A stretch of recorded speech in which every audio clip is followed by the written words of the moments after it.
अस्सलाम वालेकुम नाज़रीन कराम, मैं हूं मखदूम शहाबुद्दीन और आप देख रहे हैं मेरा फेसबुक और यूट्यूब चैनल। उम्मीद करता हूं आप सब लोग बखैर वाफियत होंगे और जहां भी होंगे अपने अहले खाना समेत खुश भी होंगे और महफूज भी।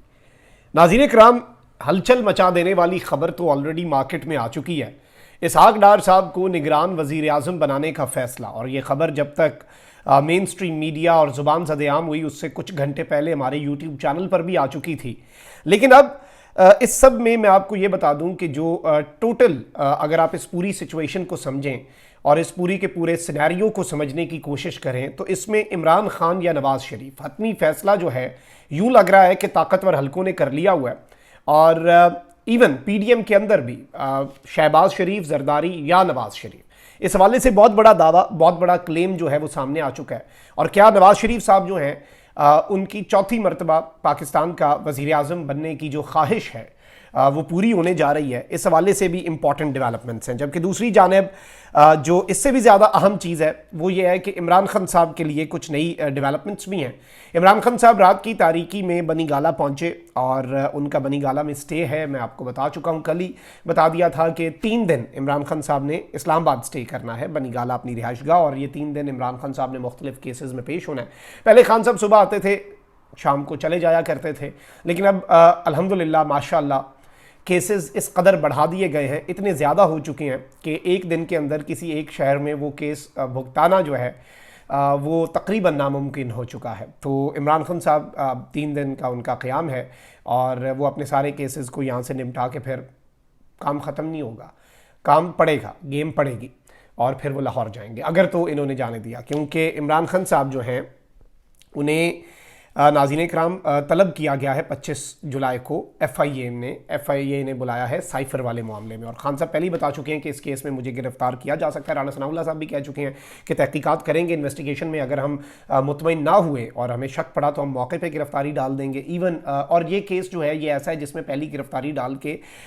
ये आर्टिकल 6 और इसके साथ साथ ऑफिशियल सीक्रेट एक्ट जो है वो इमरान खान साहब के ऊपर लगाना चाहते हैं। और इस सब के अंदर ये एक खुसूसी अदालत बनाएंगे। वो खुसूसी अदालत किस तर्ज की होगी कि वो विफाकी हुकूमत बना सकती है और उसके अंदर जो है जजेस जो हैं उनका भी तायुन जो है वो विफाकी हुकूमत करती है। इसमें यूजली हाई कोर्ट्स के जो जजेस हैं, मुख्तलिफ हाई कोर्ट से वो जजेस को ला के उस एक खुसूसी अदालत में बिठाया जा सकता है। तो वो चेरी पिकिंग जो है वो की जा सकती है। मुशर्रफ साहब वाला मामला आपके सामने है, क्लियर एक एग्जाम्पल है। अच्छा, अब कुछ और डेवलपमेंट्स भी हैं कि सुप्रीम कोर्ट में कोयटा में कत्ल हुए वकील अब्दुल रज़ाक शर के मुकदमे में पाकिस्तान तहरीक इंसाफ के चेयरमैन इमरान खान की दरख्वास्त पर समाअत करने वाला बेंच जो है वो दोबारा तब्दील कर दिया गया है। सुप्रीम कोर्ट में चेयरमैन पीटीआई की दरख्वास्त पर समाअत करने के लिए पहला तश्कील करदा बेंच बहाल कर दिया गया। यानी पहले एक बेंच बना, फिर उस बेंच को तब्दील किया गया, अब वो जो पहला बेंच था उस बेंच को बहाल कर दिया गया है। सुप्रीम कोर्ट की नई कॉज लिस्ट के मुताबिक जस्टिस मुसरत हिलाली ही 3 रुकनी बेंच का हिस्सा होंगी। जुमे को जारी कॉज लिस्ट में चेयरमैन पीटीआई की दरख्वास्त पर समाअत का बेंच तब्दील कर दिया गया था और बेंच में जस्टिस मुसरत हिलाली की जगह जस्टिस मोहम्मद अली मजहर साहब जो हैं इन्हें शामिल कर दिया गया था। जस्टिस याहिया अफरीदी की सरबराही में 3 रुकनी बेंच 24 जुलाई को यानी कि आज इस केस की समाअत करेगा। जस्टिस मज़ाहिर नकवी भी इस 3 रुकनी बेंच का हिस्सा होंगे और इस सब के अंदर इमरान खान साहब को आज ज़ाती हैसियत के अंदर सुप्रीम कोर्ट तलब भी कर रखा है। इसके साथ वो तोशा खाना वाले हुमायूं दिलावर साहब जो हैं बड़े मशहूर हो चुके हैं अब तो वो जज साहब, और उन्होंने भी कहा है कि सुप्रीम कोर्ट के फौरी बाद मेरे पास आना है। ठीक है, तो वो भी रोज़ाना की बुनियाद पे समाअत कर रहे हैं। अब खान साहब को बुला के वो क्या करते हैं ये भी देखना है और इसमें भी हम सब की नज़रें तो इस मामले के ऊपर लगी होंगी। वहीं दूसरी जानिब बहुत कुछ चल रहा है, बैक एंड पे बहुत कुछ चल रहा है। लिटरली मैं आपको बताऊँ, आप देखें कि अब ये खबर जो है पहले शहबाज राना साहब ने तस्दीक की, फिर अब जियो और बाकी मेन स्ट्रीम मीडिया, पाकिस्तान का पूरा मीडिया भरा पड़ा इस खबर से कि मुस्लिम लीग नून वज़ीर ख़जाना सेनेटर इसहाक डार को निगरान वज़ीर आज़म बनाने का फैसला कर चुकी है। और जो जियो खबर रिपोर्ट कर रहा है वो ये है कि ज़राए ने कहा है कि मुस्लिम लीग नून ने इसहाक डार को निगरान वज़ीर आज़म बनाने का फैसला किया है। मुस्लिम लीग नून इसहाक डार के नाम पर बाकी सियासी जमातों को भी एतमाद में ले रही है, जबकि इसहाक डार बतौर निगरान वज़ीर आज़म एस्टैब्लिशमेंट को भी काबिल कबूल है। Now this is a very big news जो मेन स्ट्रीम मीडिया इस चीज़ को रिपोर्ट कर रहा है। वैसे कॉन्स्टिट्यूशनली अगर हम कॉन्स्टिट्यूशनल पॉइंट ऑफ व्यू से देखें तो इस्टेब्लिशमेंट का किसी एक निगरान वज़ीर आज़म या किसी भी वज़ीर आज़म के ऊपर एतराज़ होना या ना होना नहीं बनता, जो कि कॉन्स्टिट्यूशन के मुताबिक एक चीज़ है। लेकिन इन्होंने ये कहा है कि जी बतौर निगरान वज़ीर आज़म इस्टेब्लिशमेंट को इसहाक डार साहब काबिल कबूल है, यानी उन्हें अपने बॉस जो हैं वो काबिल कबूल हैं फॉर द टाइम बीइंग। और इस हवाले से मैं आपको ये बता दूं कि पीपल्स पार्टी के जो तर्जुमान है फैसल करीम कुंडी, उन्होंने ताहम इस हवाले से ये कहा कि अब तक नून लीग ने इसहाक डार का नाम निगरान वज़ीर आज़म के तौर पर पीपल्स पार्टी के सामने नहीं रखा, जब नाम सामने आएगा तो उसका फैसला करेंगे। और फैसल करीम कुंडी का कहना था कि मुस्तकबिल में इसहाक डार का नाम आता है तो उस पर मुशावरत हो सकती है, पार्टी लीडरशिप और सीनियर क़यादत निगरान वज़ीर आज़म के नाम से मुतल्लिक फैसला करेंगे। अलबत्ता फैसल करीम कुंडी साहब के पे ग्रेड से ये शायद ऊपर की बात है, जरदारी साहब मौजूद हैं, बहुत कुछ अंदर खाते चल रहा है। उन्होंने मजीद कहा कि नून लीग की तरह दीगर जमातों ने भी निगरान नाम पर मुशावरत करनी है, पार्टी के अंदर भी निगरान वज़ीर आज़म से मुतल्लिक मुशावरत जारी है, अभी नाम फाइनल नहीं हुआ, ये इनका वैसे मौक़िफ़ है। लेकिन अब यहाँ पर मैं आपको ये बता दूँ कि एहसन इकबाल साहब ने भी इस हवाले से हिंट दे दिया है और इन्होंने ये कहा है कि मौजूदा वज़ीर ख़जाना इसहाक डार के नाम पर तमाम जमातें मुत्तफ़िक़ हुई तो वो निगरान वज़ीर आज़म हो सकते हैं। वैसे इस वक्त खेल तमाशा ही है आपके मुल्क के अंदर, और आप ये देखें कि जो लीडर ऑफ द ऑपोजिशन है वो राजा रियाज है, और राजा रियाज साहब जैसा होम्योपैथिक किस्म, होम्योपैथिक भी नहीं, वो बहुत गलत लफ्ज़ होगा, वो तो होता है कि जो शायद अपेरेंटली कोई कोशिश करे ना निगरान वो एक ऑपोजिशन की, वो भी नहीं करते। उन्होंने नून लीग की टिकट पे इलेक्शन लड़ना, ये उनकी कुल वर्थ है, ये उनकी कुल औकात रह चुकी हुई है। वक़्त जो है उसका अगर हम एनालिसिस करें तो उन्होंने तो नून लीग की टिकट पे इलेक्शन लड़ना है, उनके पास तो और कोई रास्ता नहीं है, तो वो क्या ऑपोजिशन लीडर हैं और क्या नहीं है। और इसहाक डार साहब एक सियासी जमात के अहम तरीन रहनुमा है और इस काबीना का हिस्सा है, और अगर उन्हें वज़ीर आज़म बना दिया जाता है निगरान, तो वो क्या निगरानी करेंगे। मतलब इस वक्त ये बड़े टॉप लेवल पर नाज़रीन कराम फैसला हो चुका है कि हमने ढोंग भी नहीं रचाना, हमने वो जो एक होता है ना कि जैसे मोहसिन नकवी एक मुबैना निगरान वज़ीर आला, और इसके साथ खैबर पख्तूनख्वा के अंदर भी जो निगरानी कर रहे हैं वो कम अज़ कम वो जैसे कहते हैं ना कि अपेरेंटली वो निगरान है, लेकिन इस मरतबा एक सियासतदान को एक सियासी जमात से बाज़ाब्ता खुल्लम खुल्ला जितनी अफिलिएशन इसहाक डार साहब की, वो तो शरीफ फैमिली का हिस्सा है ना, वो तो नवाज शरीफ फैमिली का हिस्सा है, तो उनका इसके अंदर शामिल होना बहुत ज़्यादा इंपॉर्टेंट है। और इस सब के अंदर मैं आपको ये भी बता दूं कि अब ये चीज़ें चल रही हैं और इसमें यह भी बताया जा रहा है कि जी पीपल्स पार्टी भी इस नाम पर इत्तफाक कर चुकी है, और हुकूमती कमेटी इसहाक डार के नाम पर बाकी सियासी जमातों को भी एतमाद में लेगी। और इसमें जो इसहाक डार साहब हैं उनके हवाले से इस्टेब्लिशमेंट का जो ठप्पा है वो ज़्यादा इंपॉर्टेंट है। अगर इस्टेब्लिशमेंट का ठप्पा लग गया तो फिर बाकियों की पसंद नापसंद, बाकियों का इसके ऊपर मुत्तफ़िक होना या ना होना वो इम्पॉर्टेंस अपनी खो देगा। अच्छा, वहीं दूसरी जानिब बहुत सी चीज़ें चल रही हैं। शहबाज शरीफ साहब भी एक ख्वाहिश जो है उसका इजहार कर चुके हैं, और उन्होंने कहा है कि इमरान खान को लाने वालों से कह दिया था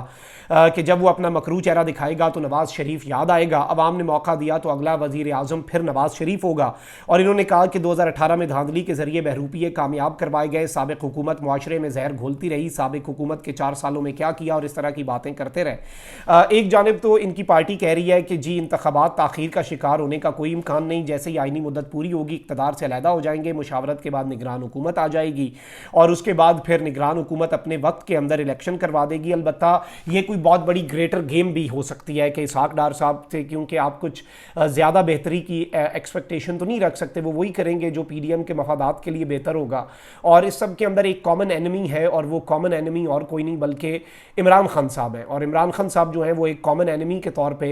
ये सारी की सारी चीज़ें आपके सामने हैं कि किस तरह के मामलात बन चुके हैं। इमरान खान को गिराना, इमरान खान को माइनस करना, इमरान खान को शिकस्त देना इस वक्त कितना ज़्यादा अहम हो चुका है, कितना ज़्यादा अहमियत का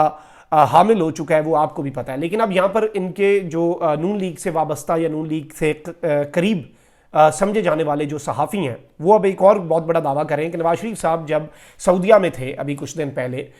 2 दिन पहले तक तो वो वहीं पे थे, तो इनकी वहाँ पर बड़ी अहम तरीन मुलाकातें हुई और उन्होंने नवाज शरीफ साहब के साथ बहुत से मामलात तय कर लिए। और नवाज शरीफ साहब जो हैं उनके हवाले से उन्होंने नवाज शरीफ साहब की फेस वैल्यू पे पाकिस्तान के लिए नहीं, पाकिस्तान मुस्लिम लीग नवाज के लिए नहीं, किसी उहदे के लिए नहीं, बल्कि नवाज शरीफ की खातिर उन्होंने बहुत सी कमिटमेंट्स की हैं और एक बहुत बड़े लेवल पे प्राइवेट कंपनीज़ की आपस में कोलैबोरेशंस और एक पूरी उन्होंने काउंसिल्स बनाने और अरबों डॉलर जो है वो पाकिस्तान के अंदर सिर्फ नवाज शरीफ की खातिर, नवाज शरीफ के सर पे वार देंगे वो। ये अपेरेंटली जो एक परसेप्शन और जो एक खबर दी जा रही है, और इसकी वजह से ये दावा कर रहे हैं नून लीग से करीब समझे जाने वाले सहाफ़ी कि जी इस्टेब्लिशमेंट भी फिर हाँ कर देगी, इस्टेब्लिशमेंट के लिए तो और कोई ऑप्शन ही नहीं होगा, क्योंकि सऊदी अरब जो है या फिर अरब ममालिक जो है पाकिस्तान के इंतहाई करीबी दोस्त ममालिक, उन्हें नाराज़ करना इम्पॉसिबल है पाकिस्तान के लिए। तो नवाज़ शरीफ साहब के नाम पे ठप्पा लगा दिया जाएगा, तो नवाज़ शरीफ साहब जो हैं उनकी चौथी मरतबा वज़ीर आज़म बनने की राह हमवार हो सकती है। और जरदारी साहब और ये सब जो हैं, जरदारी साहब को कोई सदर का ओहदा अगर ऑफ़र कर दिया जाए और जरदारी साहब को कहा जाए कि फ़िलहाल आप इससे गुजारा करें, क्योंकि आप देखें कि इस बात के अंदर हकीकत इसलिए भी लग सकती है कि इन्होंने माहौल बना लिया हुआ है और नवाज़ शरीफ साहब जो हैं उनके लिए माहौल बनाया जा रहा है, क्योंकि इसहाक डार साहब वो नवाज़ शरीफ साहब के समधी हैं। वो डायरेक्टली पाकिस्तान में भी जब वो वज़ीर ख़जाना है अभी, तो वो डी फैक्टो प्राइम मिनिस्टर या फिर डिप्टी प्राइम मिनिस्टर हैं। अहम तरीन मुज़ाकरात भी वो करते हैं, नवाज़ शरीफ के तर्जुमान भी वो समझे जाते हैं। अभी रिसेंटली एक जनरल जो है उनकी एक्सटेंशन की सिफारिश लेकर भी इसहाक डार साहब जो हैं वो गए, और इसहाक डार साहब किसके कहने पर गए, वो क्या खिचड़ी पकाना चाह रहे हैं वो एक अलग चीज़ है। लेकिन डार साहब जो हैं वो अगर वज़ीर आज़म पाकिस्तान बन जाते हैं तो और ऑब्वियसली उनके वज़ीर आज़म बनने से पहले ये जो कॉन्स्टिट्यूशनल एक दायरा कार है निगरान हुकूमत का, उससे बढ़कर उन्हें इख्तियारात देने के लिए अगले कुछ दिनों के अंदर इस हुकूमत के घर जाने से पहले कौमी असम्बली में एक जो इलेक्शन एक्ट है उसमें तरमीम करके इन्हें ज़्यादा बाइख्तियार बनाना भी शायद इस जानिब एक इशारा हो सकता है कि अगर निगरान सेटअप को तूल देनी पड़े तो ये दे दें। और सारी की सारी गेम जो है वो इस वक्त तक ये लग रहा है कि पूरा निज़ाम जो है वो नवाज़ शरीफ साहब के लिए मौजू तरीन मामलात जो है वो बन रहे हैं। और एट द वेरी मोमेंट जब ये सब कुछ हो रहा है, नवाज़ शरीफ के लिए माहौल तैयार किया जा रहा है, नवाज़ शरीफ के लिए स्टेज सेट किया जा रहा है, वहीं दूसरी जानिब इमरान खान जो हैं उनके लिए मुश्किलात के अंबार लगाए जा रहे हैं, मुश्किलात बढ़ाई जा रही हैं। इमरान खान साहब के लिए प्रॉब्लम्स जो हैं वो मल्टीप्लाई की जा रही हैं। और इस सब में जो अहम नुक्ता है, जो नुक्ता समझने वाला है, जिस चीज़ को इंपॉर्टेंस नहीं दे रहे बहुत से फैसला साज, वो ये है कि अवाम कहाँ पर खड़ी है। अवाम तो आज भी इमरान खान के साथ खड़ी है, अवाम तो आज भी इमरान खान के नाम के ऊपर ही लब्बैक कहती है। नवाज़ शरीफ साहब जब आएंगे, वो जो कहते हैं नून लीग का नारा है कि मियाँ जदों आवेगा लग पता जाएगा, तो मार्क माई वर्ड्स के मियाँ को लग पता जाएगा, नून लीग को लग पता जाएगा कि वो जो एक गुब्बारा है उसमें से भी हवा निकलेगी, वो जो एक हवा बनाया हुआ है वो